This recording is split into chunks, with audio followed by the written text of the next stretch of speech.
When I was preaching in Australia, a lady was in the congregation who had been traveling by air from Australia to New Zealand over the Tasman Sea.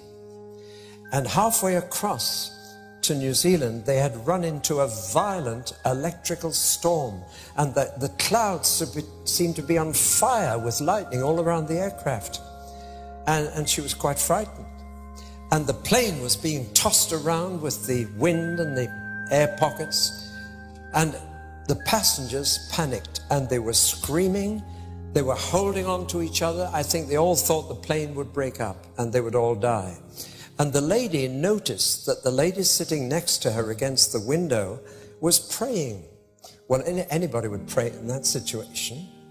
But she said to her, "Excuse me, but are you a Christian?" The lady said, "Yes." And so they said, "Well, let's pray together." And together they said, "Lord, you stilled the storm 2,000 years ago. Please do it again.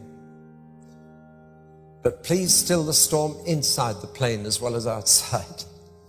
And within 2 minutes, everybody in the plane was at peace and had stopped screaming and was sitting quietly. But the storm continued outside, and she had a camera, so she leant over across the new friend, and she held the camera at arm's length against the window and pressed the trigger, hoping that she might get a picture of this extraordinary sight of the lightning apparently setting the whole sky on fire.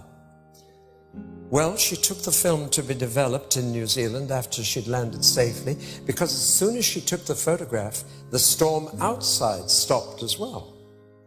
And they came into clear air and landed safely in New Zealand. She took the film to be developed, and the shop rang her up later and said, "Your photographs are ready, but will you please come and pick them up yourself? I want to talk to you." And when she went to collect the photograph, she said, "Why do you want to talk to me?" And the photographer said, "Where did you get this photograph?" And she told how she'd held the camera against the window of the plane and how the storm had stopped as soon as she took the photograph. And the photographer and his family all became Christians that afternoon. It was originally a color photograph. I've only managed to get it on black and white in this transparency, but this was how the photograph turned out. I don't think you'll be able to see the face. You will one day. But that was what the camera saw. She didn't. A figure in perfect peace, in control of the situation. I have only once in my life had the sheer privilege of having a vision of Jesus. I saw him. I can't describe his face to this day. But just to know that he was there and he was real. But one day we shall see him and see his face, and we shall be like him, for we shall see him as he is. Well, John had that vision, but it was frightening, as I told you last night. He fell in a dead faint. And a well-known voice said, "Don't be afraid.